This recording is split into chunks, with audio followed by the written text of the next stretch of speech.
Handmade with Love by Ryan Brackley. I want to reject that in every way possible. Would you like to follow up? Well, I have no follow-up. I'm guessing that you do. I have upward following, yeah. Last time round, I promised that I would massively and obsessively expand on my very brief answer to what fight should you show a new fan of robot combat. And naturally, I have a few options and a few criteria that I have set out for myself. So my idea of the perfect fight to show someone who's never seen any of this before, I want to see if you agree with these criteria first, and from there we'll look at some individual fights. Okay. I'm saying it has to be modern era. I don't think anything from the old series is going to impress people enough. I think that's fair. I think realistically it needs to have a spinner in the fight, and ideally that would be against a non-spinner, just to show variety. I think it needs to be really obvious how the robots work, so something like a drum spinner, for example, I would immediately disallow, because I don't think that's visual enough for someone to look at that and go, I know exactly what that's trying to do. I think it needs to be a damaging fight, I'd like it to be an evenly matched fight, and I'd like it not to be a spoiler for anything significant. So those are the kind of criteria I've set out for myself. How are they sounding so far? I think they sound reasonable. I'm on a little bit about the requirement of having a spinner. Well, I've kind of ignored that as well, it turns out. And I didn't realise I was doing it when I went through and chose a few fights that have no spinners in them. Excellent. One of which I think might be the answer as well. That's the worst thing. Now, these answers are in the order that I thought of them. And I want to keep them in that way, because I think that is inherently interesting. So my very first and most immediate thought was the Series 10 final, Carbide versus Eruption. It's got a lot of damage in it, but it's also a very even contest. It showcases the power potential of both spinners and flippers. It's got a lot of arena involvement as well, which I think just adds to the excitement level of it. But it is, of course, a huge spoiler. Yeah, I was going to say, this this definitely violates one of those requirements there. Yeah, and I kind of thinking, although it's a very good fight, it seems a bit pointless to get someone into it when they've already seen the final. Sure, many would argue it's better than not getting into it at all, but I'm not being that person. So I carried on with another one that I think is quite an obvious shout, which is Carbide versus Gabriel with Big Nipper over in the corner dead. Lots of damage, lots of drama, but I'm immediately worried that people aren't going to understand Gabriel. Because let's face it, lots of people that did know what they were talking about didn't understand Gabriel. I didn't understand Gabriel. It's a weird thing. And I'm also worried that it's going to kind of look like bullying. I think it's got a couple of problems. I think you've touched on, obviously, people don't understand Gabriel. I think it's, I suspect it would also undersell Carbide quite a lot. Yeah, I suppose it's sort of showing Carbide in its struggling phase rather than its dominating phase, isn't it? Although, is that a bad thing? Oh yeah, I'm not saying that you need to show Carbide in the best light possible. Like, I'm not don't feel like I'm particularly biased towards them. I just sort of think it's also a bit of a shame to... It's easy to see that fight, I think, and then conclude that Carbide is not as powerful as it is, rather than Gabriel is much tougher than it looks. Yeah, that's completely fair. And again, I sort of have this worry that it looks like, to a newcomer, the really shiny, well-made looking robot is just bullying the crappy-looking plastic one that surely can't be competitive because it's made of plastic, and plastic doesn't work. Plastic is for milk bottle tops. That's the only thing I can think of made of plastic there. I'm a clever man when it comes to material science. So yeah, I agree again. Great fight, one I'd love to rewatch, but not serving the purpose so far. My next thought was Yeti versus Lockjaw, because I feel like if you're going to explain any drum, Yeti's is probably the easiest. Because it's got such a large radius on it, you can easily say, oh, it's a bit like a saw, but not. Whereas something like Minotaurs, which is basically a little rolling pin to someone who's looking at that, I think it's harder to give them the idea that that is actually spinning and actually moving very quickly. It's an incredible driving match. There's lots of aggression. There's lots of use of the arena. Lockjaw in itself just looks like a really cool machine, and it's got lots of sparks. So I do think that's quite a good fight to show off, if you can explain a drum, which it sounds like you're dubious about. Or at least you don't like my explanation of a drum. I mean, your explanation of a drum is what I'm dubious about. Saying it's like a saw. But not. But like, not in any way like a saw. So, not really actually like a saw. You see, this is one of the central things of education in general. You tell simplified lies so that you can eventually tell the complex truth. Well, there's a simplified lie, and then there's saying that a drum spinner is like a saw. I think they're very different things. But wider. I mean, like saying that the orbit of the Earth around the Sun is a circle, that's a simplified lie. Saying that a drum is like a saw, that's just an outright lie. How would you explain a drum simply then? I would probably have, I guess, more faith in my audience than you do, it would seem. I would sort of try and describe it as what it is, which is a chunk of metal with little jutty outy bits that spins real fast. Like a saw, you mean? Well, no, because it's... You see, when you simplify it that much, it's basically the same thing. No, it's not basically the same thing. The problem with describing it like a saw is that the primary mode of operation for a saw is cutting, which is just not at all what a drum spinner does. I absolutely agree with you, but the whole point is it is a simplification. And it's still damaging metal. I think you've taken it too far. Whereas your it's a spinny thing with teeth was so far removed. Well, no, right. So if you describe it as like a rolling pin with jutty outy bits, and then you spin that real fast, and then you can sort of see that when that hits something, it's going to send the other thing flying. I think that's a much more accurate representation of what's going on, and I think people will follow that. And I also think that you know that I'm right, but you're doing this thing where you double down on a stupid idea just for entertainment. For once, I'm kind of not. I don't believe you. I completely understand that you think these things are very separate, and once you dig down into the specifics, they are very different. But I'm operating at such a superficial level, which I think is the correct level to be at, whereas you clearly believe that you need to go deeper than that. I think that most people, if you say it's like a saw, will think it is spinning the other way than it actually is. Do people actually... I don't know the answer to this question. Do you think that when people are visualising something like that, they're going as deep as what way it spins? I don't think they're going to be consciously doing it, but I think there will be a part of them. Because I'm trying to think of any other time that anyone would ever come across something saw-like. The way it spins would be to push things down. So I think that'll be operating on like quite a low level. I don't know. I think there will just be something quite low down in their knowledge of all these things that will just sort of give them they'll just have in their head that it spins away, and they won't necessarily articulate that. They won't necessarily say it.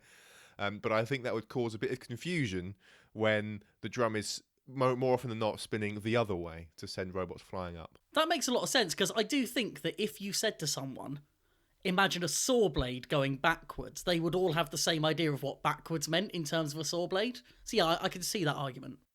Yeah. And I want to say again, I think people are not as slow on the uptake as you seem to think they are. I've met a lot of people. That's all I'm saying. Well. Who knows? Maybe this is something we could test out at some point. Perhaps in podcast form.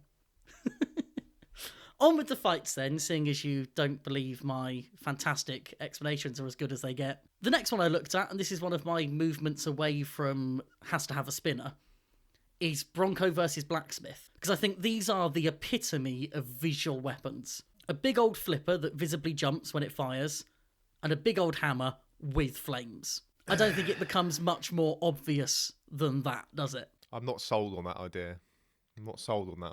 Well, surely a hammer is a visual weapon. A hammer is a visual weapon. I agree. The reason I'm not sold on that idea is that for every other fight you've said so far, you've just said the competitors, and I've been like, yep, I know the fight. Whereas this one, it's like, I can't see that fight in my head. So I don't think it stands out in the way that it needs to really grab someone for the first time you watch it. That's the downside of this specific fight. It is very one-sided in favour of Bronco. The KO isn't that satisfying, and also, just as a piece of TV, the edit on this fight is really bad. So I kind of wish there was another version of this fight out there. I would almost put Bronco versus Sawblaze in its place, but there's just something about that fight that makes me not want to choose it, and I can't quite pinpoint what it is. I think it's the way that Sawblaze gets broken early on that stops it doing what it's meant to. You know, it never has a chance to actually operate as it's meant to operate, and that's not something I would want to show off. Because there's a good reason for that, but it would just come across of, oh, that one doesn't work. I think you really do need to have both robots that operate as intended for at least half the fight. Yeah. Or if they're not working as intended, they're not working in a very clear way. Like Blacksmith's hammerhead getting knocked off, for example. Yeah. But that's another one with potential. I've then... I really want this to be the right answer, but it's not, and that is Tombstone versus Duck. Lots of hits, lots of damage, lots of drama, but then there's the silly edit around the knockout, and it just ruins it because I don't have to explain that to someone. And I don't want them to think that's how it happened either. I just can't let that happen. I'm also worried that people might see Duck as a bit boring, which is why I would therefore consider Last Right versus Whoops. Basically the RoboGames version of that fight, which has a lot more jumping around, a lot more sparks, but the footage of it is naturally not that high quality, and I don't want it coming across as an amateurish thing for that reason. RoboGames coverage is great, but to someone that's coming into this completely fresh, you want to show them the shiniest thing you can. I looked at Hypershock Warrior Dragon because of the rake. You've looked at basically every fight that's ever happened. It's okay, there's only 2 more after this, don't worry. One of which is my final answer. So yeah, there's the rake.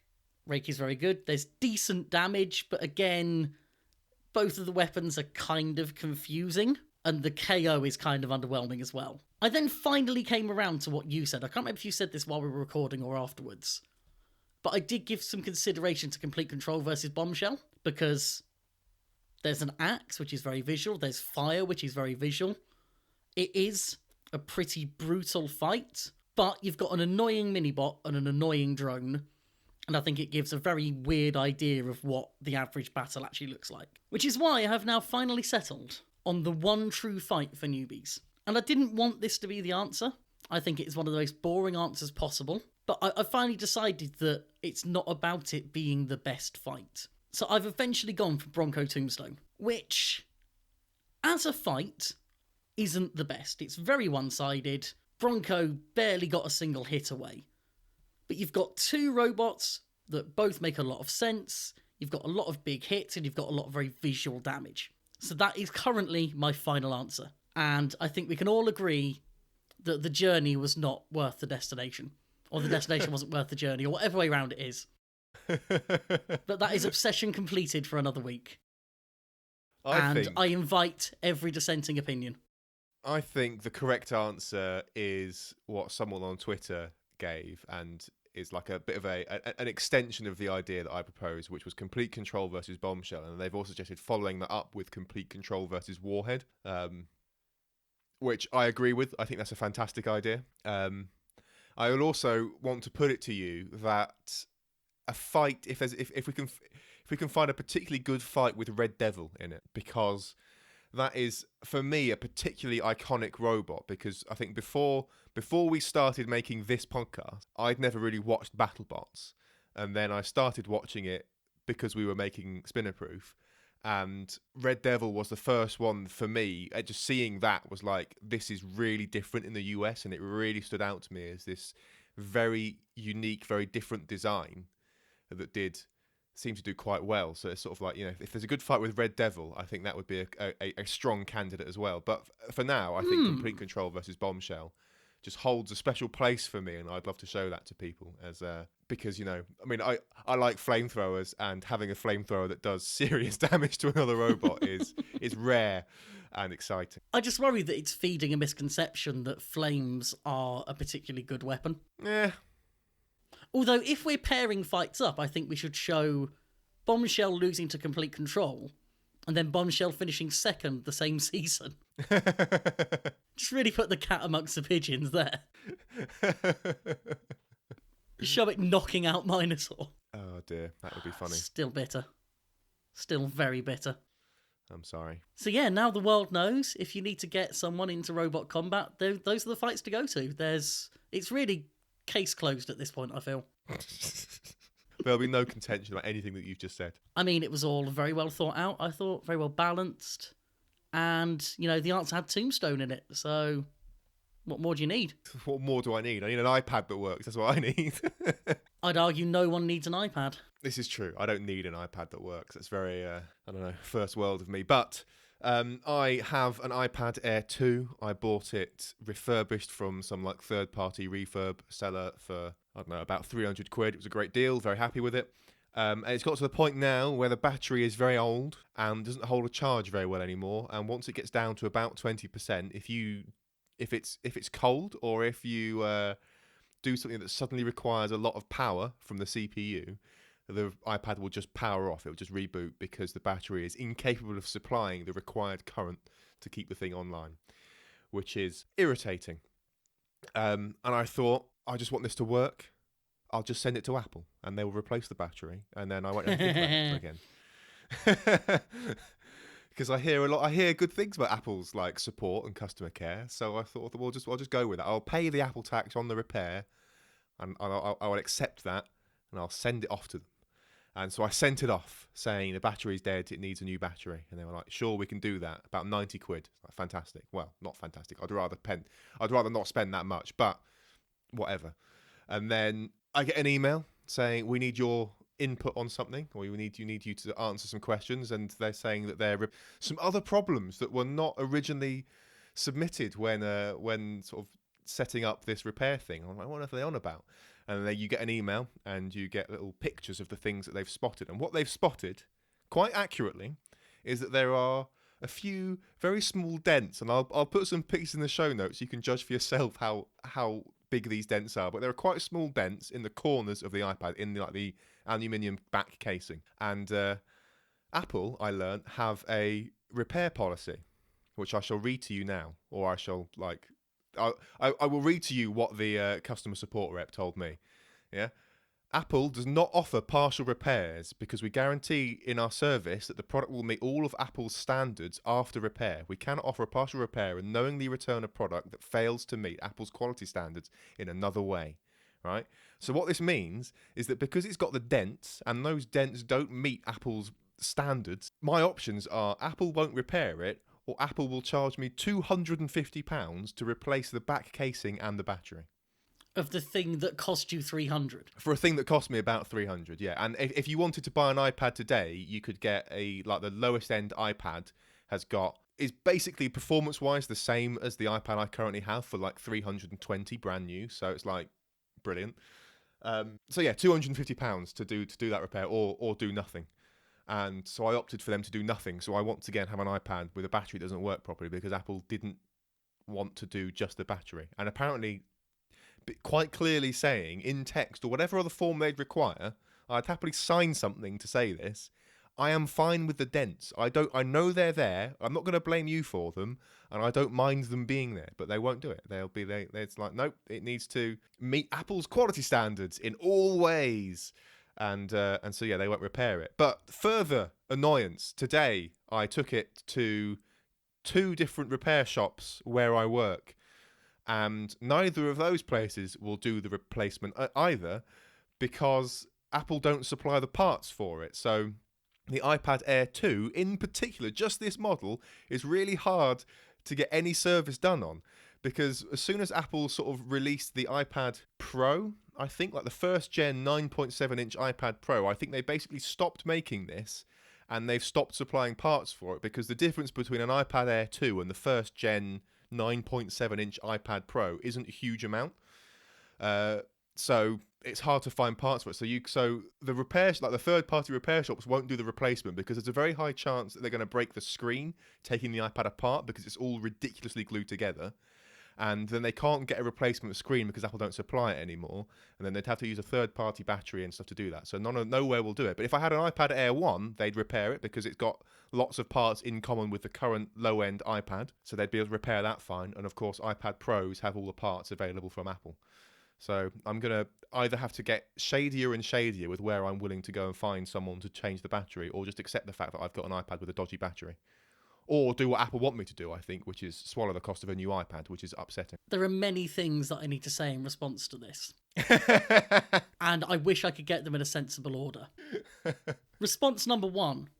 This is the most CGP grey you've ever sounded, and I want more of it. Oh, God. That's... Seriously, in my head during that conversation, I was starting to hear an American accent, and I'm so on board with that. Second of all, I'm trying to work out in my head the economics of this for Apple. And I was trying to convince myself that this wasn't just a way to make you buy a new one. Because I was kind of thinking, well, why would they turn you away from their repair service onto someone else's? But the fact that no one else can really do it for you either kind of explains the whole thing. And I want to have sympathy So I want to not have sympathy because you've bought an Apple product and this is how Apple work. But to be honest, this is the way that everything is now moving. Apple created this problem, but they are not the sole perpetrators anymore. So I feel like if I start mocking you now, it's just going to come back to me in the very near future when every company starts doing this and I get stung by it as well. Yeah, it's funny because like for a long time I've sort of like seen people complaining about devices not being easily repairable. Like I sort of see the iFixit reviews being like, oh, 3 out of 10 for repairability, and I'm like, well, is that a big deal? You can, because they're all talking about like, can you repair it by hand, like yourself? Could you do it? Which I think I've misinterpreted the point of that. But having now had a device that I want to be repaired, because like the only thing wrong with it is the battery. Like I'm absolutely fine with everything else about this device, and it's infuriating that no one can service it. I mean, Apple could. I mean, Apple's policy is the most irritating thing here. But yeah, it's sort of the first time I've sort of like really run up against this thing where things are not serviceable, because I did have a quick look through the iFixit guide for doing a battery replacement on an iPad Air 2, and what they say is it's very difficult and takes about 2 hours. And I've looked through the instructions. So the last job I had before I was a software developer, I was a lab technician, and I did this kind of thing on consumer devices, like on phones and stuff. I'd take them apart and modify them for the company that I worked for. And so like, I can do small things. I'm confident in doing these things. I'm looking through the instructions and going, I don't think I could do that without breaking something. It's ridiculous how hard it is to get into these things, because it's all really glued together, all really tight tolerances. And to replace the battery in this, you've got to take the screen off the front. You've then got to take everything out of the inside. You've got to take the whole everything's glued onto the aluminium back, and you've got to heat it all up and take and pry everything out. The logic board, all the like the connectors for all the like the headphone jack and the home button. You've got to get all of that out just so that you can safely pry this massive battery off without bending it, because if you do, that's bad. And then you got to glue it all back in again. It's just insane. And so yeah, I did sort of ask one of the guys that I spoke to today if it was sort of like, well, if I sign a piece of paper, will you be willing to try, even though I know the screen might break and you can't repair it? And his answer was no, because I think it's not even a small chance that the screen will break. It's like he was like, it's very likely to break. It's ridiculous. So I suppose the other option you can now take in order to make an economically sound decision but not play Apple's games is to buy another refurbished one that they don't get any money for. Yeah, I could. That's the passive-aggressive dream right there. It's like, yeah, I'll buy a new one, but not from you. Yeah, keep doing refurb things. I did have a quick look. It's hard to find like a refurbed iPad Air 2. I guess I'd have to get like a newer one. Well, I mean, if it would turn out to be the same money as getting a new base model. Yeah, that's the thing. It's just... That's right. I never knew that you did hardware stuff before. I suppose that's coming in quite handy right now. You're a very coordinated man. You're very good with your hands, right? Why do you have to do this to me? I mean, I'm the Segway king. Tell your story. I've been working on my ant weight again, and I finally started doing it with actual plastic, and I have learnt 2 major things that I'm going to share with you now. Thing the first is that wires take up space, right? Now this is mind-blowing for most people. I'm sure, even experienced robot builders have not considered this before. But let me tell you now that a wire does require you to think ahead about where you're going to leave space to run them, so that you can run the wires from the back motors to the front motors, and from the little like the receiver and speed controllery stuff to all the places. And it also requires a space for the, frankly, inconceivably large battery connector that I need to fit onto this thing, and have no idea where it's going to go. So that's been an interesting learning experiment. But I have like made permanent changes to things now. I've actually glued stuff on, and I've made mountings for a servo and stuff. So like, if wires took up no space, spherical robot in a vacuum, this would be fine, and it would be glorious. I guess other updates in this kind of thing before I get onto the big story that Ryan wants me to get to. I have backed away from a 4-bar lifter. Like, the fact that I can't even fit the wires in is enough for me to know that I'm not going to fit a mechanism for a 4-bar lifter in any reasonably sized robot. So I'm giving a thumbs down to the mic just for clarity. I'm very upset by this. I am as well, but given a choice between a finished robot without a 4-bar lifter and the idea of a robot with a 4-bar lifter, I'm going to choose the former. So that's been my progress, and that's it. I have no injuries to speak of, and I think we can move on. Tell your story. Right. So my job as a lab technician, right? This is what's formed a lot of my ideas about the correct tools to use for things.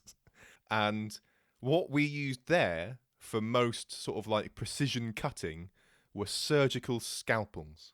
So you can buy a Swan Morton, I believe, scalpel number 3, and then you can buy the finest 10, of the scalpels. yeah, and then you can buy a ridiculous number of the 10A blades for them. 10A, never 10B. Remember that, 10A or bust. 10A, and they are fantastic for crafting and cutting through just about anything, including human flesh. So, what I will tell you is, if you have one of these things, you need to pay it respect, because otherwise it will hurt you. So the other day on Sunday, we're recording this. Sure. It will hurt you.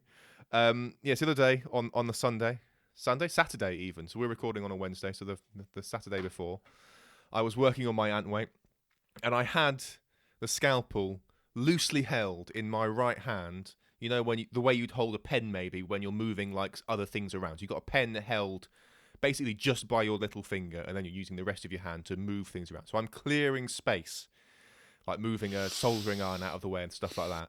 And my left hand gets in the way of the scalpel, / the scalpel makes a beeline for my left hand. And I have put a hole, let's say.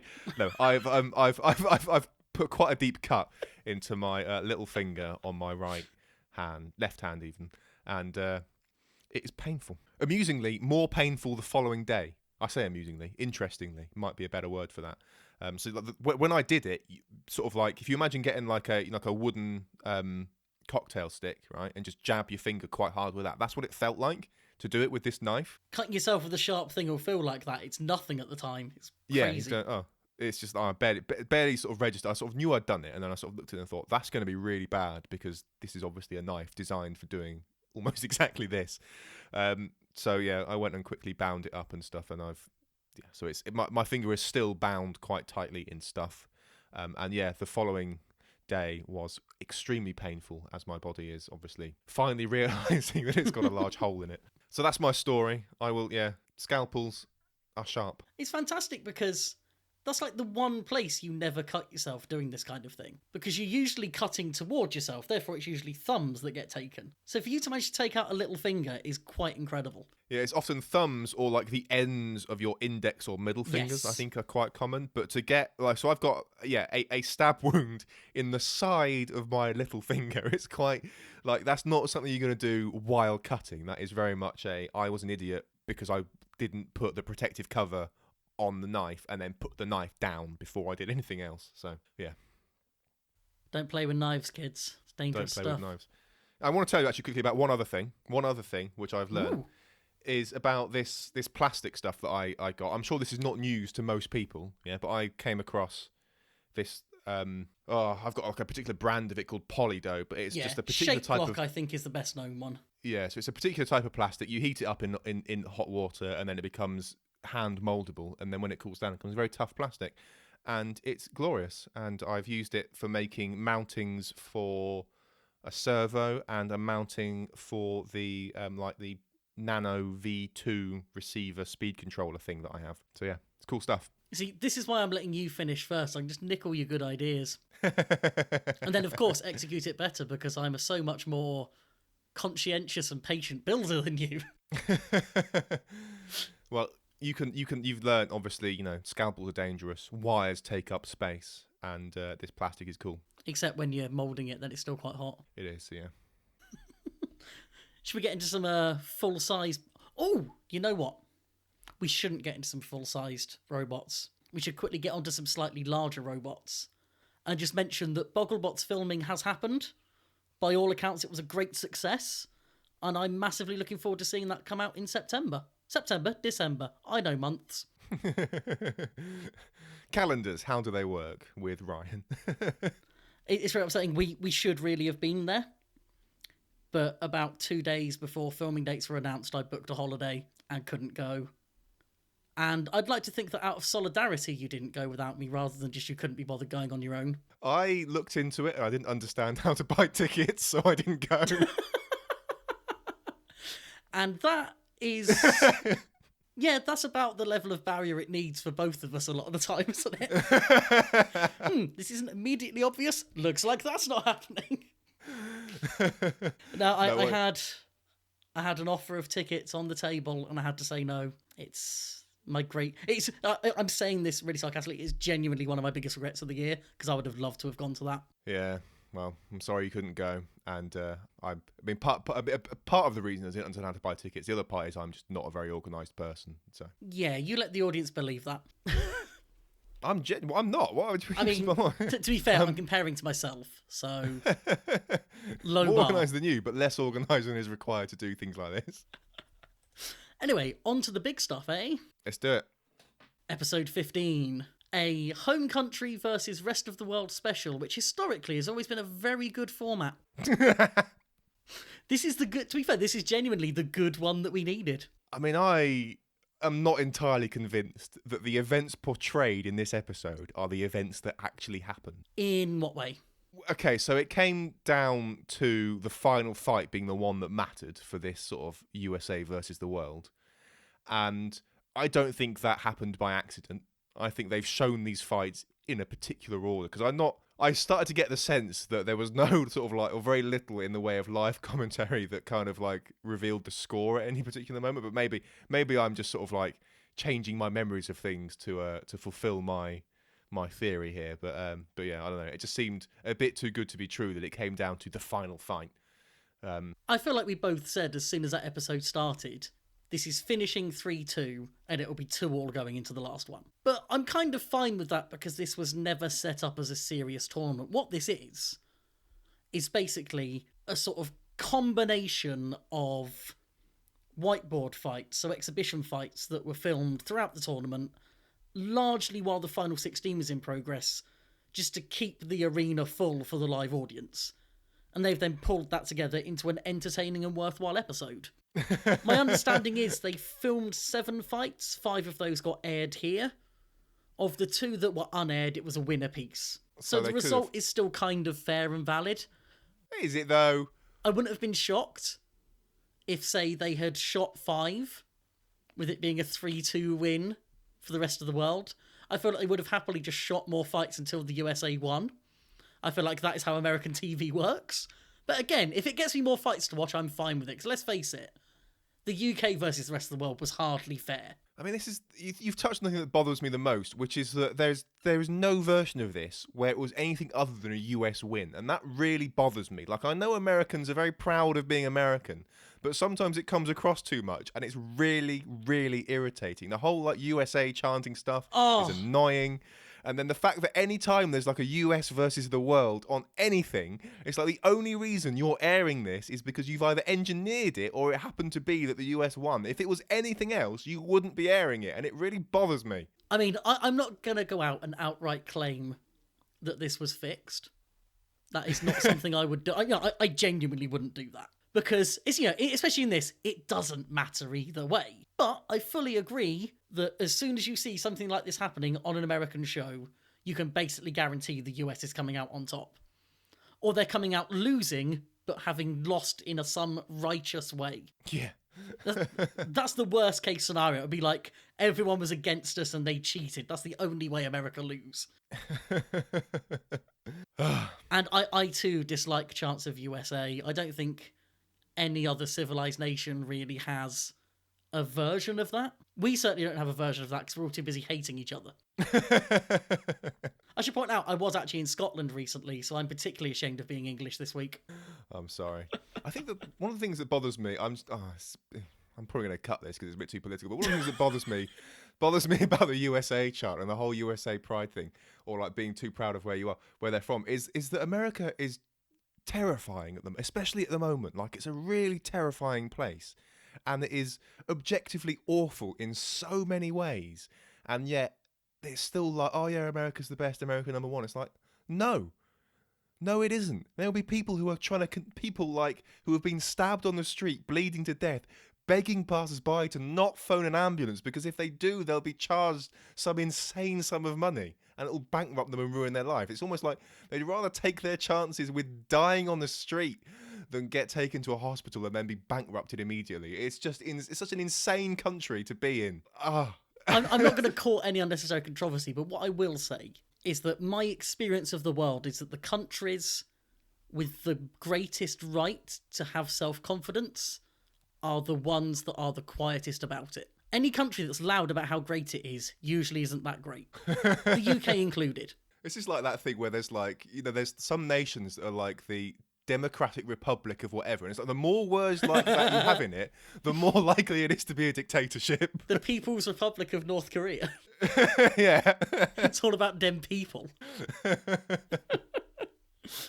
yeah, places like Scandinavia who've really got it together, they don't tell anyone. They almost want to keep it a secret to keep everyone else away. They're just quietly getting on with things. That's probably why they're in such a good place. They're too busy looking at themselves rather than looking at everyone else to see if they're looking at them. Anyway, politics, it's as bad as physics. We should move on. What I want is just an interruption to the podcast at this point, as in where all that has probably been cut. There's just some really aggressive beeping noise and then this segment has been cut due to politics. And just repeat that for the whole length of how long it was. I'll get a clip of Trump saying fake news and just put that in where I've cut everything. Oh, that's way tempting. That's way tempting. No, we've got to move on before I get too bound to that idea. Too carried away with this idea. Right, our first fight then is Blacksmith versus Warhead. The kind of fight we're always crying out for. Two durable machines, neither of them bringing anything that's going to do too much damage, very well driven, very good reliability, and both keen to put on a good show as well as a fight. Yeah, I think that's one of the key things about this fight is both teams are there being like, we want to make a really great thing for the audience, which I think is really cool because I think it really makes a difference as well that they're both gonna sort of, it's not tone down the aggression, but kind of just try and engineer a fight so that it's a bit closer than it maybe needed to be. And I think that's something that when you have exhibitions like that, that's the way you should be able to expect it to be. And I do worry that by framing it around this USA versus the world thing, it maybe kills that off slightly. But then you look at most of the teams that are involved in this, and they're all there for a good time anyway. This is just the one that was most overt about it. I think Reality versus Hypershock, for example, neither of them are going to be taking it too seriously. They're going to want to put on a show as well. Vanquish is literally just there from the dead wanting to put on a show. I don't know where I'm going with this. I just really liked this fight. And the problem is that fights that are good in this way are really hard to talk about. Yeah. While you collect your thoughts, I'm going to take my hoodie off, which is quite an ordeal because of my elbow. So I'll be back in a few minutes. Oh, probably. The elbow of doom. Huge! And now the headphones are back. Hello. Congratulations on your successful extraction from the hoodie. We resisted taking it off for ages because it's a pain in the neck to take off and put on. The one thing we can talk about with this fight, I suppose, is the judge's decision. Because it was incredibly tight. Are you vaguely happy with the outcome? National allegiances aside. I think I'd have been happy either way. I reckon that Warhead had the control in this fight, and I reckon that Blacksmith probably did a lot more internal damage than you might I don't know. Like, it's hard to call, but I would say that probably, that Blacksmith did a lot of internal damage, maybe. I don't know. It's it is tough. Fights like this, I think, highlight the ways different robots are suited to scoring certain points. So I think that they've been about equally aggressive, but the swinging of the hammer looks more visually aggressive. And I think they're equally well controlled, but the fact that Warhead is pinning for so much of the fight makes it seem like it's in greater control. And I think strategy will always tend towards them as well because they're a control bot. And then when it comes to damage, again, it looks like Blackhead is doing lots of damage because it's constantly striking. Sorry, you said Blackhead is doing lots of damage. I'm gonna assume you mean Blacksmith. I think that the two teams should join forces to make Blackhead. I sort of heard it and go, you must mean blacksmith. I thought, but do you though? Because you've combined both robots. When you knock it out, just this black ooze comes out the top everywhere and gets lots of views on YouTube. The people that watch those videos are wrong. Like, No, we are correct. And I suspect you're one of them. Yeah, no, you're.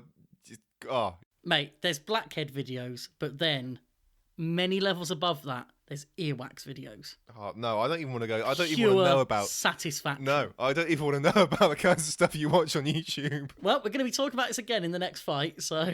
Oh man. But yeah, blacksmith is the one that looks like it's doing all the damage, but the only evidence we have of damage on either side is the fact that their weapon isn't working at the end. Although, can we then call that intentional damage on Warhead's part? So it's an incredibly difficult one to call. And I think we should count ourselves lucky that this fight didn't matter. Or else people would probably have found ways to get angry about it. Even though it is a toss of a coin, this one. It's crazy. I'm kind of thinking about it more. I'm kind of surprised, actually, that Warhead got it. Just because Blacksmith's aggression and damage, damage in quotes, is so much more visual. And they were really, like, we saw so much of that hammer in this fight. Like, so much. And so yeah, sort of, I don't know. Yeah, it's just so close. I think it always helps having Derek Young there, who is a control bot driver and therefore understands the value and strategy of a control bot. Yeah. And I do wonder how much, when these judges are working together for a while, that sort of thing hopefully rubs off a bit. I would think so. Yeah. But who knows? Fortunately, because of where it's come up, it's a fairly uncontentious decision. They both deserved it. No one's really lost anything by not getting the win. We just all get a great fight. What I have been reminded of, however, is the fact that Blacksmith, I'm just going to check this, yeah, they're basically out of things. And that hadn't occurred to me yet. Unless they somehow get through on 3 losses. That is one of the best robots in the tournament. Well, is it though? If it's had 3 losses? I mean, surely definitionally that means it's not one of the best. Well, you would look at who those losses have been against. That's not the point. Light Force, Minotaur, Witch Doctor. No, no. You're taking this the wrong way. The point is they've lost 3 times. Am I being literal? You're successfully arguing your point, and I won't accept it. This is what happens when you have the information in front of you. You're immediately biased towards using the information. It's unacceptable. How dare I? So yeah, now I'm humiliated. Let's move on. You can introduce this one as well if you want. Take all my jobs. We have Captain Shredderator versus Vanquish. Back from the dead with a passive hinged wedge, just like it was Robo Games. I think this is a really mean matchup. Is it? For Vanquish fighting another like big horizontal spinner after what happened last time. I mean, that's kind of what it's built for.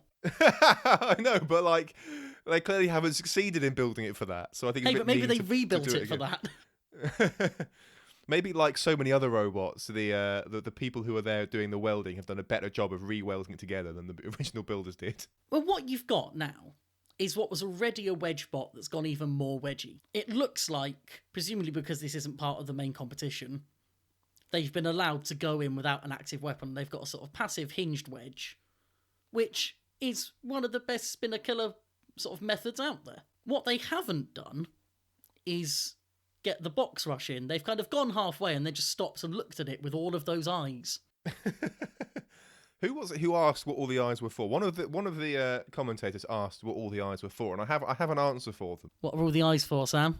My answer comes in 2 parts. 1, it looks good, and number 2, the UK is a surveillance state. I mean, I'm going to argue with one of those points. I found it genuinely hard to look at that thing. There's something about it texturally that really just no. This is the opposite of blackheads and earwax. What's the damn like phobia of holes? Trichtilophobia, something like that. Yeah, something weird, isn't it? Trypophobia. Which isn't usually a thing for me, but this in particular just got me. It just looks diseased. This didn't really bother me too much. Well, it's nice to know you're okay with some things. With some things on that like trypophobia thing, there's a subreddit for it which has been spoken about on other podcasts recently. Don't go there, right? If you're not affected by holes in things, don't go there, Because you'll do what everyone else does, which is sort by top all time. You'll see some truly horrific things, and then holes will bother you. Like, you will... It spreads, okay? Take it from me. I've never been bothered by this in the past. I've always, like, laughed at my mum and my sister for being weird about certain things. And then I went to this subreddit like an idiot, and now certain things bother me. So don't go there. Don't do it. Just don't. Not even once. Public service announcements with Sam. We were talking about a fight, weren't we? We're really sidetracky today, and I am loving it. This is a good fight. Wedges are not killing the sport. Wedges can be good to watch, just as long as there's a big spinner on the other end of them. No, wedges versus wedges. That is the pinnacle of this sport. I mean, you joke, but Tornado versus Storm 2 is still one of the best fights of classic Robot Wars. Is that wedge versus wedge, though? Yes. Is it? When did Tornado have a wedge? Basically always. When they didn't have a cage, they usually had a wedge. In Series 7, they added the little chain flail to get around the active weapon rules. No, Tornado's a box. Yeah, with interchangeable weapons, one of the most commonly used of which was the wedge on the front. They went from just box to box with disc to interchangeable weapons, and the wedge was their favourite to use. My overruling memory of this robot, above all else, is a box. And if I look at pictures of the thing, it's just a box. It's always a box. I would not describe Tornado as being a wedge robot. They may have had a wedge that they used occasionally, but they used it more than occasionally. On wheels. It's a box on wheels. Don't you dare call it that.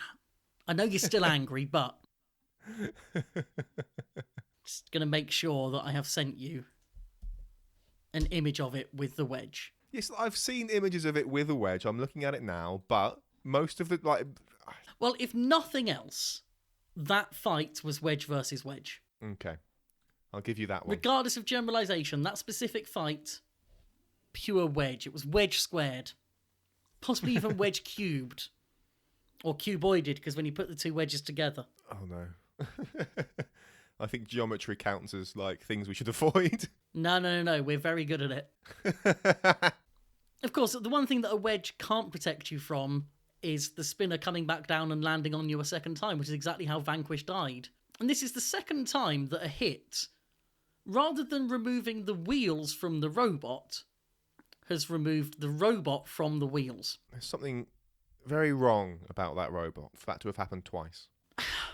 How much of... So, right, my theory for this, right, is that they have tungsten wheels and a foam shell. High inertia wheels are the future. That's the technique here. Put all of your weight in your wheel. I mean, considering the rebuild it had, it's not surprising to find that it came into this fight slightly compromised. With that having been said, that is the kind of failure that probably isn't meant to happen. I feel like when you design a robot, really, broadly speaking, you design it to stay vaguely attached to its wheels. Although, exposed wheels in BattleBots, all the rage. Yep. Also, I'm just casually... This is tangent number 17 of the episode. I'm casually scrolling through the Google Images page where I was looking for this wedge on Tornado, and I've quite quickly just got into lots of pictures of shoes, like women's shoes. How? And I don't know why, but it's a thing that's happening.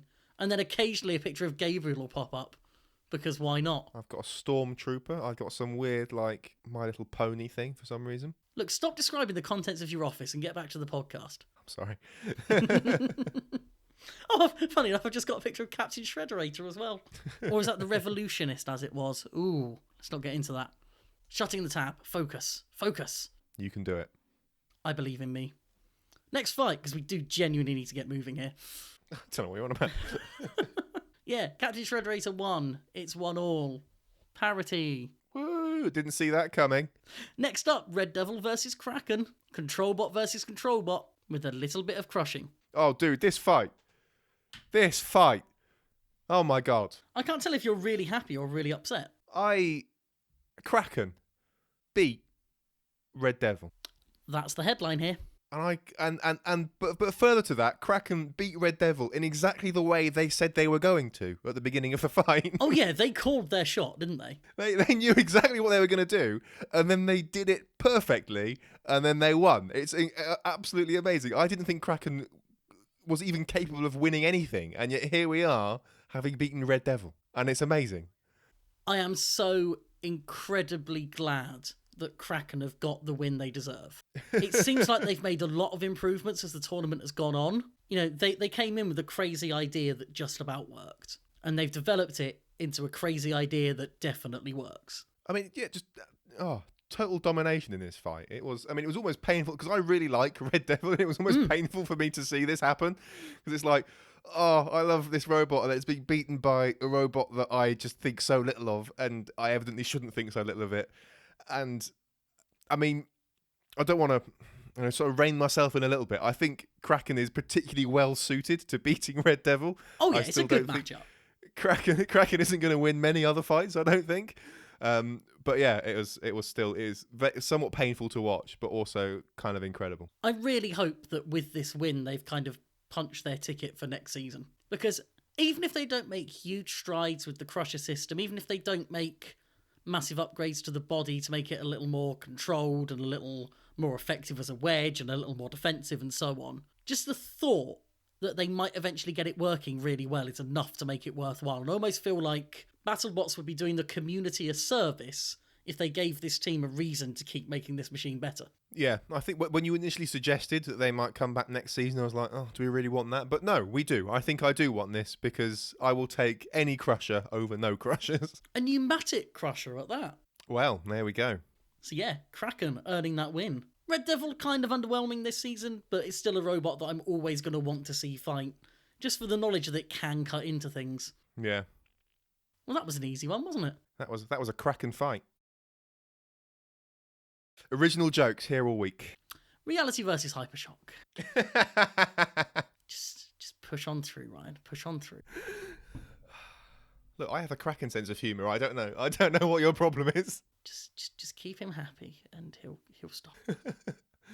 just cracking a smile, and I'll be happy. This is the first sort of spinner on spinner fight we've had of this episode. We've been really blessed with a range of designs, and now we get two of basically the same weapon, and it still turned out to be a good fight. Yeah. It's fair to say that Hypershock have been struggling a little. I don't think anyone would be too upset with us for saying that. Despite no one wanting it to be true. I think they've turned their robot up a little bit too much. And I think they're being their own downfall in many ways. I think it's just the amount of aesthetic choices that have seemingly made very real problems with the actual function of the thing. So, it breaks beautifully. It breaks down and looks gorgeous doing it. But they're probably going to have to dial a couple of things back in order to make it actually function.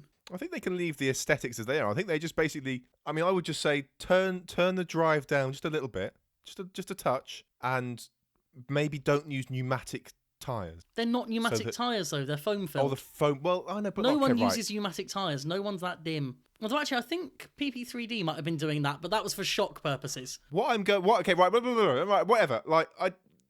What I'm saying is, foam-filled and pneumatic are functionally the same for what I'm getting at.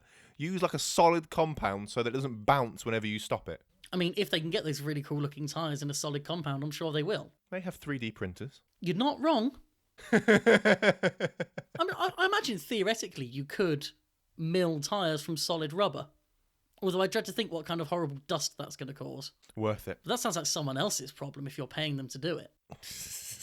Yes, you breathe these horrifically toxic things, so I don't have to. What else do we pay you for? My absolute favourite moment in this fight was the very awkward moment when both commentators saw smoke and immediately assumed it was from Hypershock when actually it was from reality. Poor Hypershock. This is probably the most reality has struggled in a fight.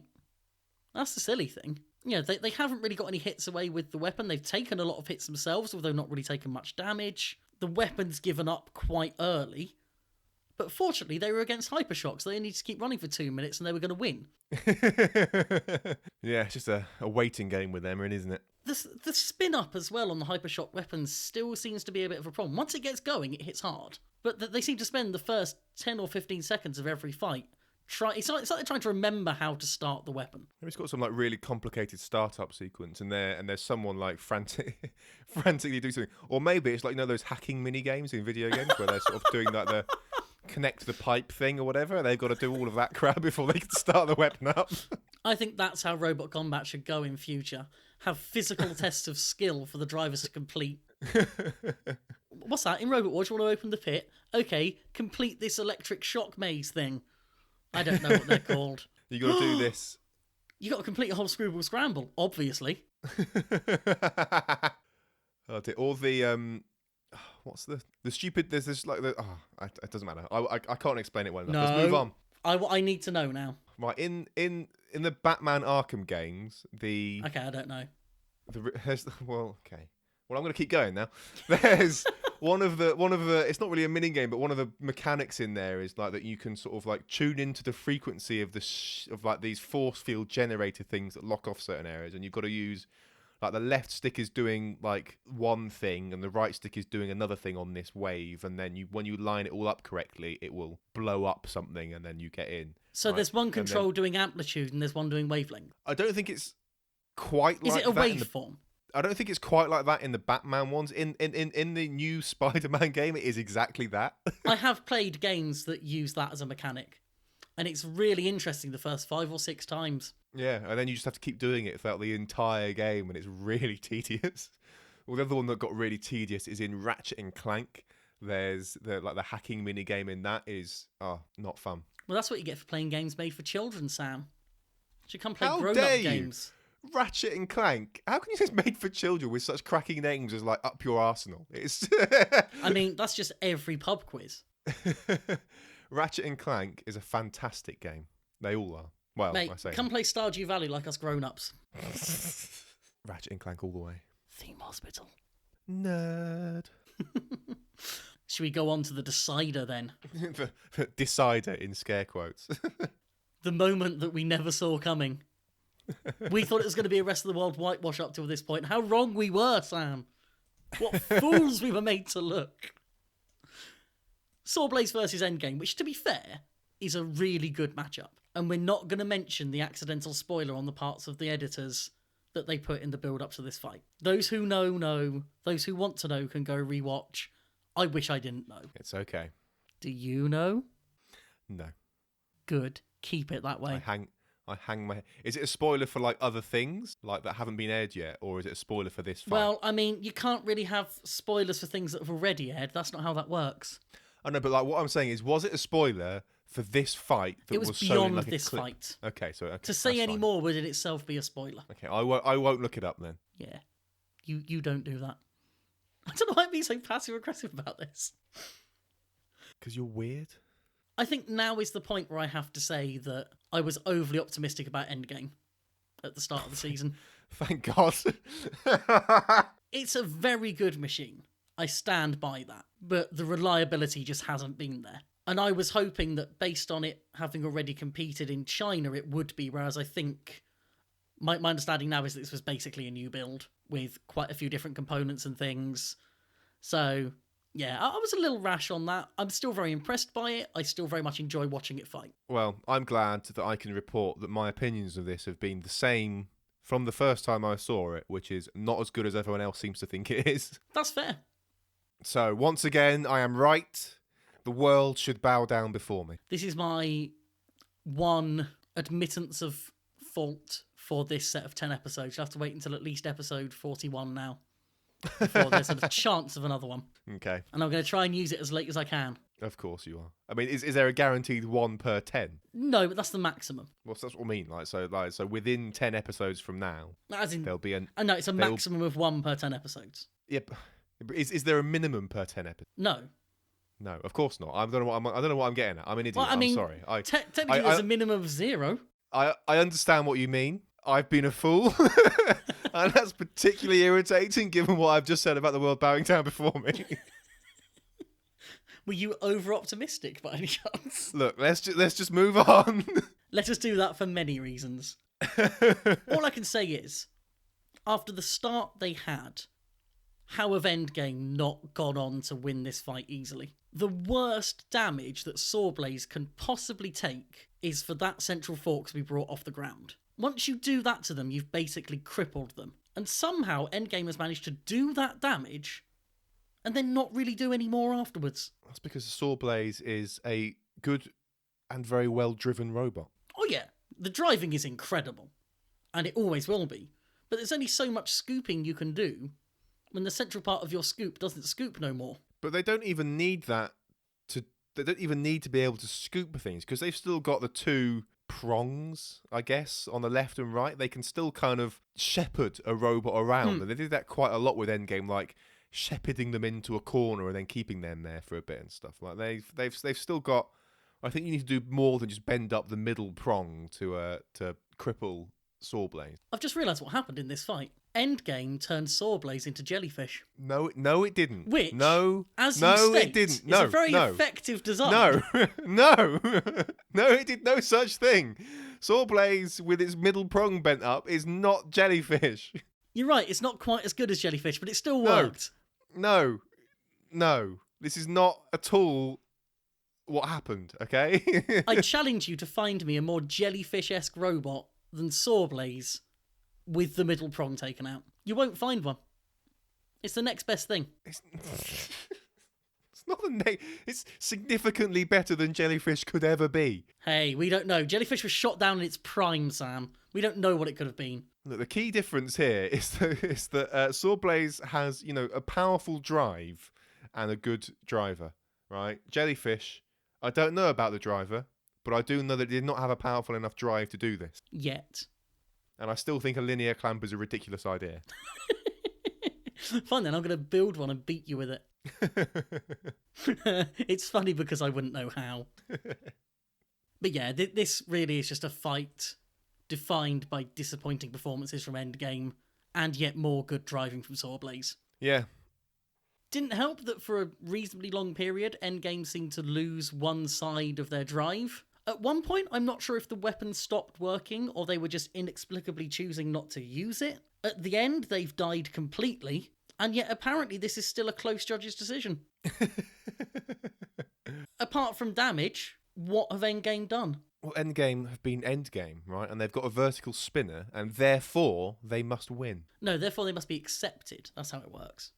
You've got to get as many verts as possible in the field so that you can weed as many as possible out. To be sensible for a second, damage, yeah, give that to Endgame all you want. I'd argue the fact that none of them seems to be working at the end could maybe be seen as partly Sawblaze is doing, so maybe you even split the damage points. I mean, everything other than damage, everything else does go to Sawblaze, so it's kind of... Aggression, easily Sawblaze. Sawblaze is somehow more aggressive even when they're not using the saw and just using the flame, because they are at least wiggling their weapon around.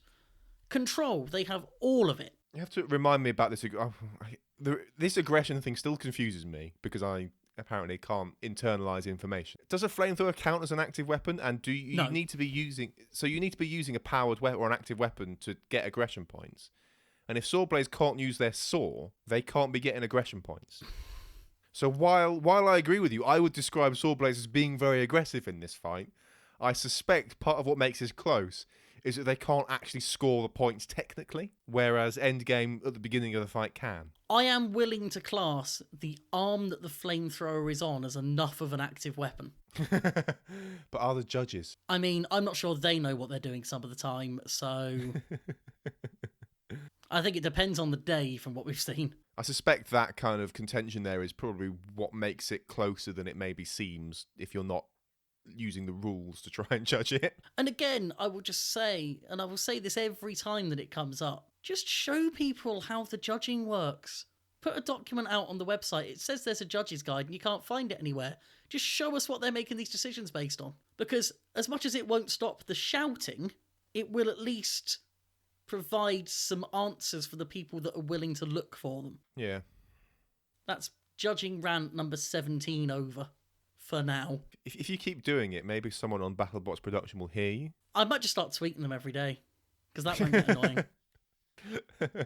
Although I feel like the real stumbling block there would be me wanting to go on Twitter more than once a day. But Twitter is excellent. Why would you want to avoid it? Twitter is definitely not a cesspool of horrific people run by idiots that don't know why people like Twitter. You see, the problem with Twitter is that they don't notify me about enough things. I mean, anyone that fancies a laugh can just periodically go onto my Twitter and see who I've been having an argument with. So there endeth episode 15, an episode where every fight has gone a minimum of half distance and 3 of them have gone the full distance, which to me makes it, statistically speaking, the best episode so far. The most fighting for our money. And I will hear no arguments. I mean, you're wrong, but if you won't hear any arguments, then so be it. What's the better episode then? Any of them? This is fatally flawed by the fact it's USA versus the world. I mean, like it's like that. Honestly, it bothers me so much. This is very unlike me, but I can genuinely put that aside. Who are you? Where's Ryan? I'm not sure anymore. I want to speak to Ryan. This is a podcast between Sam and Ryan, not Sam and this facsimile Ryan here. Anyway, onwards with great haste to episode 16. Yes. Which can be summarised as Verticals versus. Yes. Shall we begin with the end of the alphabet, almost, and Whiplash versus Warhead? Yes. Yeah, let's do it. Whiplash versus Warhead. Worses. Worses. For more W's. That's how Chekhov would say it anyway. So we got Warhead. They're running the jaws because they broke the other things, which means they have no self-writing and basically no hope in this fight. Yeah, I suspect the spinner would be a much better fit for this fight. Yeah. I mean, the one thing they have on their side is that they're very big and therefore quite hard to tip over. But Whiplash has got so much drive power to sort of go alongside the lifter that you just know eventually they're going to get them over it. So it's a when, not an if. And the when turned out to be about 1.5 minutes. Yeah. Poor Warhead. I mean, they've had a pretty good run this season, haven't they, really? They have. They've have had been some good. Quite generous matchups, let's say. Yeah, they've been used by production to their best, I think. And yeah, eventually they were going to lose something, and it's happened. They never stood a chance in this fight, really. Not really, which is a shame. Although Whiplash has come out of it quite poorly as well. They went in for that late hit and managed to burn up a weapon motor in the process, which I quite enjoyed and would have absolutely loved to have seen Warhead self-right at that point and go on to dominate the fight. Although, let's be honest, the lifter would still have got him over again. Yeah, that would have been an incredible end, but no. They could not get themselves off that giant head. It is... I was going to say it's surprising that they don't have a more robust self-writing system in that setup. But you feel like they only built it for show anyway, and they're just so committed to show that they keep using it. And now, one of the very few times where they probably didn't want it, they've been left with no choice. Yeah, it's funny. I think if a self-writing thing would have been nice, and I think they're sort of very close to being able to do it with like the arms and the tail that are articulated. It just sits a bit too perfectly on that head. But then I guess they figure they're not likely to end up fighting many flippers. Well, I suppose in BattleBots that's a decently safe bet, isn't it? But what you will face is a lot of verticals that can put you over anyway. I think in any other season that would be true, but not in this one. Really? Not because of the field, but because of the fact that these are sort of like planned fights that the producers pick. It's sort of like, I think it's even safer for them in particular that they're not going to face many, if any. I don't think they faced any vertical spinners in this series so far, other than obviously Whiplash. Which is as much lifter as spinner, especially in this fight. Yeah, it's like a combination of everything they don't want. But, you know, generally speaking, in these kinds of fight night format things, then it's sort of even less necessary for them to have a self-writing, really. Now you mention it, it is weird the set of opponents they've been given, because they have had a particularly easy ride, which has been really good for putting on a show. But is that almost robbing them of the possibility to impress enough to make the final 16? I don't know. Just to preempt some follow-up, they fought Sharkoprian, which is also technically a vertical spinner. But... Oh, yeah. I mean, it barely counts, though, isn't it? Well, yeah, which is why I didn't think of it until just now. I just want to say that now to avoid the tweets and the Reddit comments. Excellent machine to watch, but it's a vertical spinner where the vertical spinner is barely exposed compared to the verticals we're used to, like things like Bombshell, where you could basically reach it from any side and could not, for example, bite down on top of it. It is very much a non-meta vert. And that is what we call a post-hoc rationalization of a mistake. It is a we need an active weapon. Oh, no, I wouldn't relegate it to that. It has got some genuine power to it. Not that bad, okay. I don't think any reasonable disc can be called that. That's very much the reserve of lifters. We should probably get back to talking about the two robots that are in this fight, though. Nah, nothing more to say. No, you're right. There is nothing more to say. Should we pop along then to the next fight? Pop along? Yeah, pop along. Mohawk versus Reality. One of the best Farouk intros we've had so far for Reality. Is it now? Just a series of puns on Discovery reality shows. It was a thing of beauty. How is it that you can like that, but not like the puns that I do sometimes? I mean, are you Farouk Tahid? Well, no, but I make some pretty cracking puns, so I don't see the problem. I don't see the difference here. Are you Farouk Tahid? Look, this is not the point. Oh, it is all of the point. Why should it matter who's delivering these puns? Farouk gets special dispensation for being incredible. And I don't? No, you haven't earned it yet. Once you work your way up to doing puns on BattleBot, you will have that respect. I think that doing 38 episodes of Spinnerproof with you should be enough for me to earn that respect. No, that's just penance for something bad you did in a previous life. One day I will get a pun out and you will laugh. I'm fairly sure that's happened. I've just stifled it well enough. Well, one day it will happen again and you won't stifle it. I'll do my best to make sure it doesn't happen. Just you wait. It'll be coming when you least expect it. And when I do laugh, it will be over as quickly as this fight was. Segway King. I love how I ruined all my segues by just calling myself the Segway King. It's really helpful. Segway King. We may have just found a title. That's upsetting. Segway King. See, why is me saying that over and over again funnier to you than my puns? This is just... I'm because hurt. I'm a child and I need repetition. I always sort of reuse the tired mantra of a crusher is only as good as its wedge. And what the Mohawk team seem to have done is created armour all around the back and side of their robot that can take hits. And on the front, i.e. the wedge, they've just gone, nah, don't worry about it. If that takes a hit and just bends up, that won't affect the mode of operation of the robot at all. I like how they've basically guaranteed their loss within seconds of the start of this fight. And fair play to them for trying to go in forwards, but I'm not quite sure what they thought they were going to achieve. If they hit them hard enough, then maybe they will end up on top of the wedge. I mean, they had more chance of hitting them backwards and flipping them up over the claw and somehow under it. Well, you got one of these like properties of quantum mechanics, right? Where there's possible the reality would just sort of suddenly find itself on the wedge. Possibly more likely for that to happen than anything else, given the state of the wedge. I would love to see a robot that uses quantum tunneling as its weapon. That's a step up from clamp and drill, if ever I heard it. Clamp and quantum tunnel. Oh, man. Your bot is now impaled on ours. Something I noticed at the end of this fight, and I don't know if I should call shenanigans or not, but this is based particularly on the Tombstone Duck fight. When Mohawk was being counted out, the clock that's on the wall behind them was blank. Now, I want to say that it just wasn't working. However, it looked too perfectly blank. And I really wonder if they've covered something up there. And I don't know what that would be, but I can't help thinking it. Right. Maybe I'll do this after the show. If you like download like that video or like get a shot of that frame or something, and then you like massively increase like the contrast and the brightness and stuff, you'll be able to tell, because if it's been like covered up digitally by something after the fact, it will have a much lower noise floor. So if you brighten everything in the right way, like increase like the gamma and stuff, you'll end up with all the other dark things will be really bright.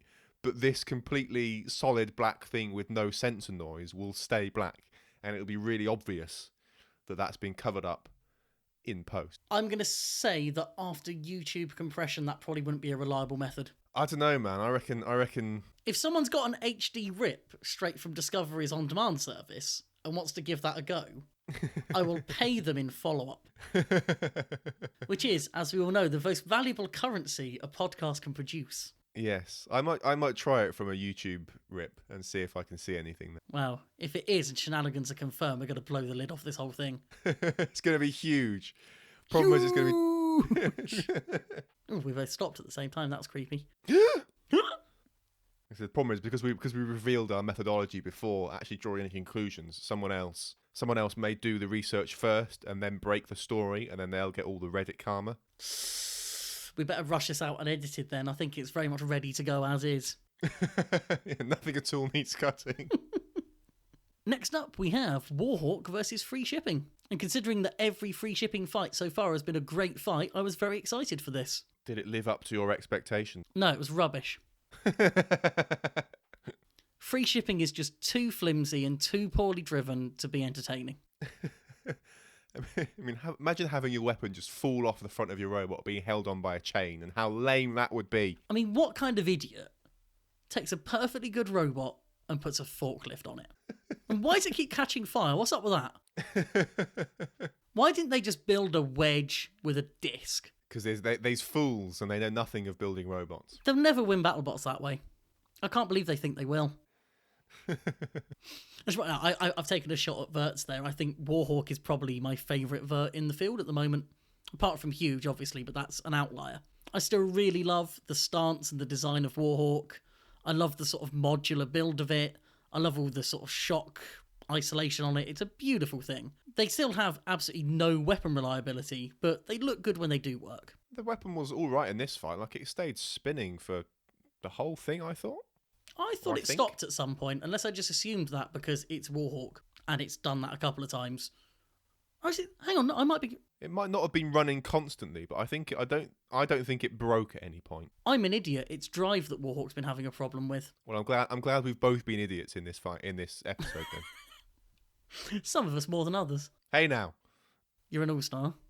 Look, I didn't stab myself, that's all I'm saying. Yeah, well, I didn't do that while recording a podcast, so it doesn't count. I'd say it's between the period of podcasts. Each podcast at the moment covers a 2-week period, and it was within that period. No, it doesn't count. You're not having that. I'll find a way. Free shipping, once again, has proven to be absolutely bulletproof. I don't think there are any components you could take off of this thing and it would stop working. I reckon if you removed all of its batteries, it would still somehow stay alive. Just start burning fuel to drive the motor. The flamethrower suddenly just convert into a small turbine. Rocket-powered robot. That would be crazy. With all the carnage of this fight, do you know what my favourite part was? Was it the flail? No, that was my second favourite part. Was it the self-writing in scare quote? No. I don't think you're going to get it, so keep going. Was it the magnets? No. Was it the fact that free shipping has successfully demonstrated that wedge does in fact move and is therefore an active weapon? No, and that doesn't prove anything as it was a different one to last time. Ah! Curses. Foiled again. I don't know then. My favourite part was when they were announcing the judge's decision, and there was a man who looked slightly annoyed, I'll be honest, replacing the sign they'd knocked down. Just like passive-aggressively putting it back up while they were there celebrating the fun they'd had. Is that the favourite part of your fight when it's not really part of the fight? The fight is not over until the result has been confirmed. Is that the way it works? I feel like we need to really sort of clamp down the definition of where the fight begins and where it ends. It's definitely within the broadcast of the fight. I must admit, that's how I knew you weren't going to get it, because I was stretching the definition. Typical. Anything sensible on that fight? How can you have any sensible thoughts on what was an utterly ridiculous but fantastic fight? I say ridiculous in the best way. Yeah. Free shipping is just continuing its train of very entertaining losses. I was going to say there's every chance this is their last fight, but I think we both know that any opportunity for a rumble they will be in. Yeah. And they will just be careening around, probably on fire. And it'll be brilliant. Do you want to introduce the next one? We have Witch Doctor versus Overhaul. That's the least appropriate way of saying Overhaul I can think of. That's so far removed from the robot and team's personality. I don't know what you're on about. It's clearly an overhaul and not anything else. When I write my notes, I'm usually doing it after a few viewings of the episodes. And that, as always, was the case here. Even then, I was surprised when I saw this fight come up because it was that forgettable to me. I'd watched it 3 times, possibly 4, got through, was like, oh yeah, that's a fight that happens in this episode. And then I proceeded to make only one note. And that was to point out the fact that I'd forgotten that this fight was in the episode. What a cracking note. I'll freely admit I'm regretting that now. However, if you have stuff to say, you do it. Which doctor needs a feeder wedge? I don't know. Which doctor does need a feeder wedge? Ha! Ha! Ha! Ha! Little round of applause for myself there. I don't think it does. I think it's been more effective without it. I think in some fights it has been. I think in this fight it needed a feeder wedge. I'd say this is one of the ones where they don't. They should have won this fight in half the time. The thing that confuses me is that Overhaul didn't manage to get under them regardless of what wedge they had. Overhaul should be pretty much perfectly on the floor. And yet somehow Witch Doctor won.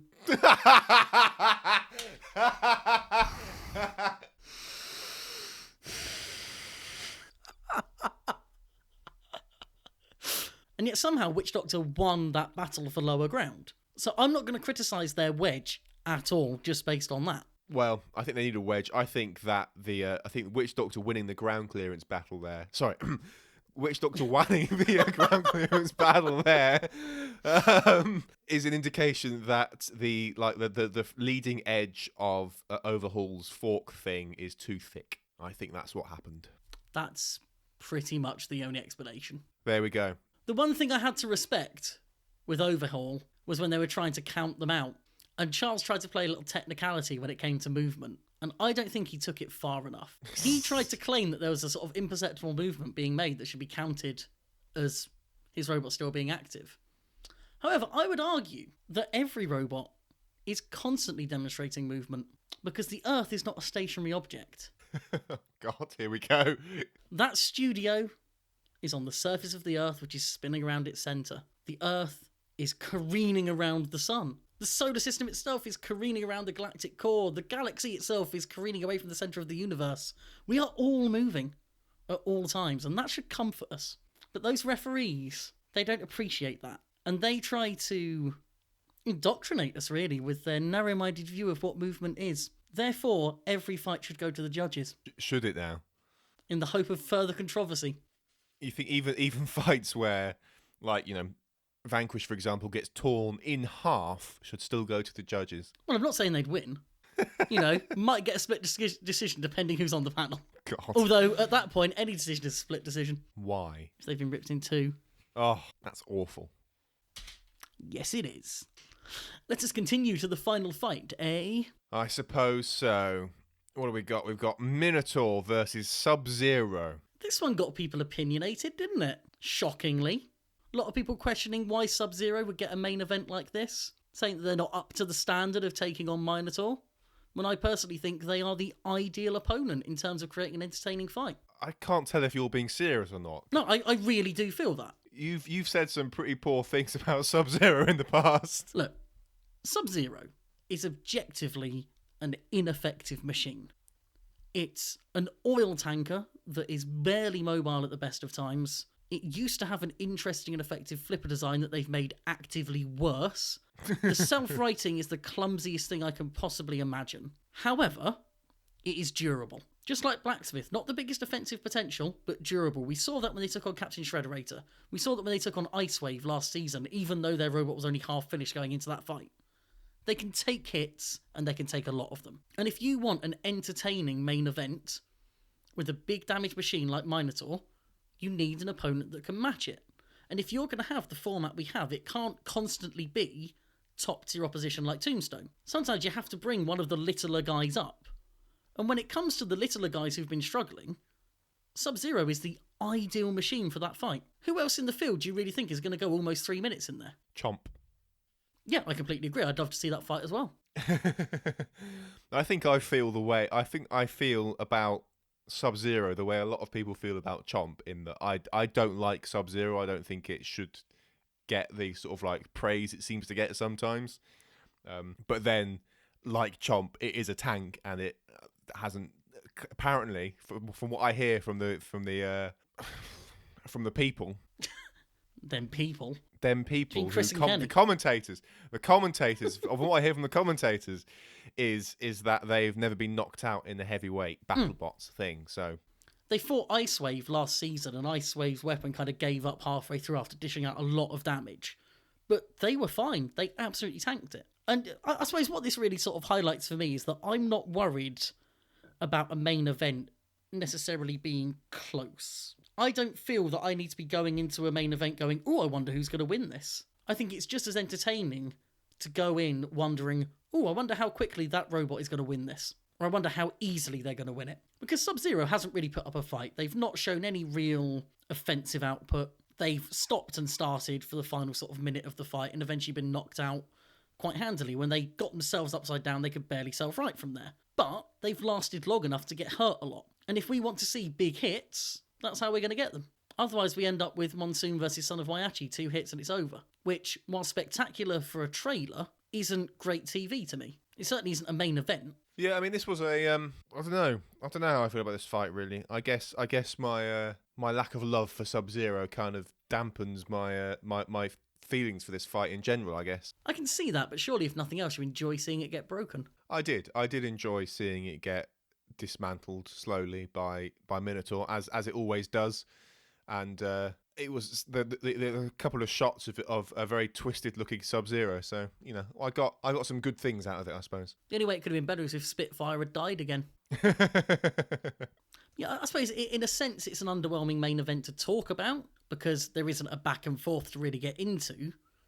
But BattleBots is made to be watched, not talked about. We're the weirdos here, trying to have a conversation about a fight that was completely one-sided. They need to up their game. Next season needs to be geared for Spinnerproof and nothing else. Maximum podcastability. They need to write that on a whiteboard as their one corporate goal for next season. Not just podcastability though, specifically Spinnerproof podcastability. Bad podcastability, gotcha. Hey now, this podcast is great. I think that they should invite us over. I think that would help a lot. This podcast is full of cracking puns. I would say do your outro, but I suppose we should quickly talk about the final 16, shouldn't we? Because I think you should. part of me feels like we should wait until episode 17 to talk about them. But I'm worried they're going to reveal it at the end of episode 17. Which means that we can't look clever by predicting them unless we do it now. Okay. So I have given to you, and I will also put in the show notes, a list of robots and their records so far. Lockjaw are already qualified thanks to the Desperado tournament. I think we can quite safely say that anyone who's 4-0 is also in. So Tombstone, Bronco, Bite Force, we're going to assume they are solidly in. Mm-hmm. Who do you think should be the other 12? The other 12. Minotaur. Uncontentious? Sawblade. Uncontentious as well? What I don't want to do is just read out all the ones at 3-1. So I'm going to try and... I mean, is there anyone that's 3-1 that you wouldn't put in? See, for example, I'm not that fussed about having Witch Doctor in there. Yeah, I'm almost say don't bother with Witch Doctor. I think of the verticals, you've got Yeti in there. They're going to go in. They're a really entertaining robot. Monsoon, definitely going to go in. Whiplash, going to go in. Warhawk I'd probably put in over Witch Doctor as well, actually. Although I think both have had similarly easy rides in terms of the fights they've had. Yeah. I'd probably say not Witch Doctor, and I don't know about Warhead either. I don't know. Yeah. I suspect that I would like that to be in just for variety, but then it's probably not going to get very far. I'm completely the same. Purely for variety, I want to be putting it in. I guess but I'm not in that sure vein... I can justify that over some of the robots that are left to pick from out of the sort of 2-2 camp, for example.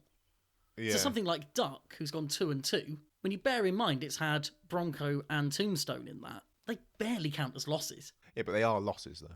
Oh yeah, but if we're talking strength of schedule, they have to go through, surely. And for variety as well. Yeah. I guess the other one that is sort of like for variety, and I guess it's probably more justifiable than something like Warhead would be huge. Oh, yeah. I mean, they're 3-0 right now. They've got one more main event to come, which is against Icewave, who's a pretty good machine anyway. I think even if you lose that, you come out of it with credit. In fact, Icewave is currently 2-1. So if Icewave win that, they're both 3-1 and they're probably both in. Sharkoprian should not go through. Yeah, I think that's fair. I'm not even sure they're eligible. Because I think they were an Double alternate. Double Dutch also probably shouldn't go in. I mean, the win they had was basic. Well, one of their wins was from the weird thing that got turned into a Jurassic World advert, so not particularly impressive. Scorpios I'd probably leave out just because Sawblaze is already there. Yeah, I agree. What do you reckon with Rotator? Currently 3-1, looking a lot better than last series. Kind of unique, but still a spinner. That's sort of the thing that's sort of doing it for them. They're kind of a spinner. And it's like, I'm not sure I'd want to put them and Son of Waiachi in. I mean, realistically, you can't leave Son of Waiachi out, can you? I think you could.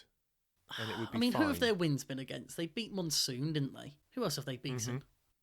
They lost to Brutus, which is not so good for them. I'm trying to think who else they've had. I should know that. You should know. I'm disappointed. Endgame was another one. And Lucky, of course. Absolutely decimated Lucky. I think based on the fights they've had, you see, the thing is, with their fights, Monsoon, definitely a big name in the sort of course of this tournament. Brutus, kind of mid-tier. Lucky, kind of low tier, but I think they've been really unlucky with the fights they've had.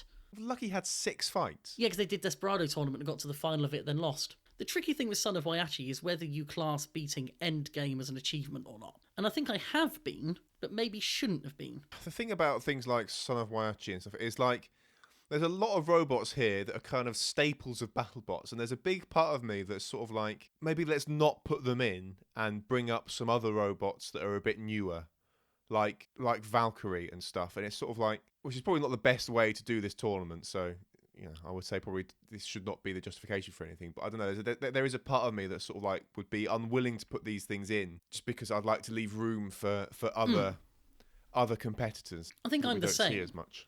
And I'm worried that I'm trying not to put it in just because I don't like it very much. Yeah, I think Son of Waiachi will be in. I think Minotaur will be in. Sawblaze will be in. Monsoon will be in. Whiplash will be in. Yeti, probably for a similar reason to Son of Waiachi. Witch Doctor, they could do without, and I don't know if they'll put it in or not. It depends if there's anything else. I think in this grouping, that'll be the first to be bumped, I would have thought. Or Warhawk, I think, would be bumped as well, to be honest, because it's not the big name, Yeah, Witch Doctor has the aesthetic, doesn't it, that the producers really do enjoy. So, I think they should bump Witch Doctor. I think they probably will bump Warhawk. I think they should bump both, in a sense. Oh, yeah. I mean, I'd happily see them both gone, really. I'd much rather see Rotator and Warhead go through. Yeah, because they are not that Warhead has necessarily earned it, in a sense. Well, it's earned it in this... Well, I don't know. 3-1, but yeah, I suppose it's had easier fights, maybe. I don't know. Is it fair to say that Ice Wave is probably going to make it? Ice Wave probably will, because I think it will. I think it can still deliver some interesting fights. Scorpius, yeah, I think we've covered that. Would be too close to Sawblaze. Sharkopian just shouldn't be in, really, and Double Touch shouldn't be either. I'd kind of like to see Valkyrie in at 3-2. I'm not sure if we will, and given that they blew up one of their weapons or had it snap, I don't know. I mean, at this point, from the ones we've gone through, we've only got one spot left. And it's a question of what do you give that to? You could give it to Valkyrie, who have had some really good fights and offer something a little bit different in terms of weaponry. Okay, it's a spinner, but it's an undercutter. You could then also look down at the 2-2 and say, well, maybe you bring Gigabyte in as a sort of well-known old-school team. Maybe you bring Endgame in as sort of international competitors with an ego.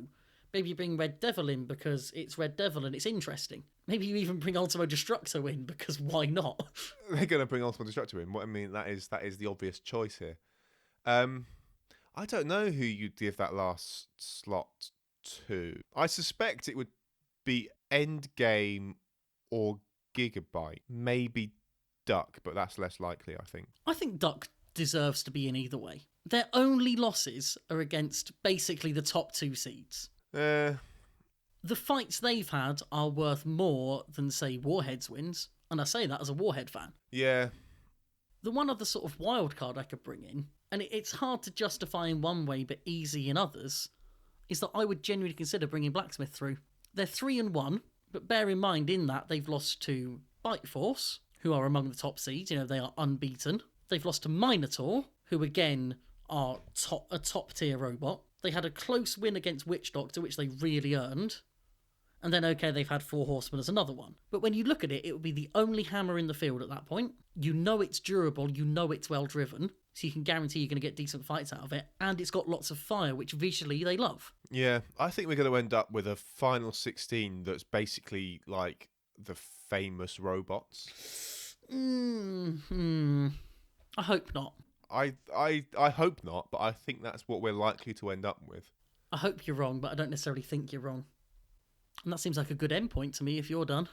You can find the show notes for this episode at spinnerproof.com/episode/38. And there you can find links to all the robots we've been talking about today. You can also find a link to our Twitter at Spinnerproof, where you can tweet us your favourite Kraken pun. I hope we don't get any tweets. You can tweet at Drivelling Moron your favourite Kraken puns. Bye!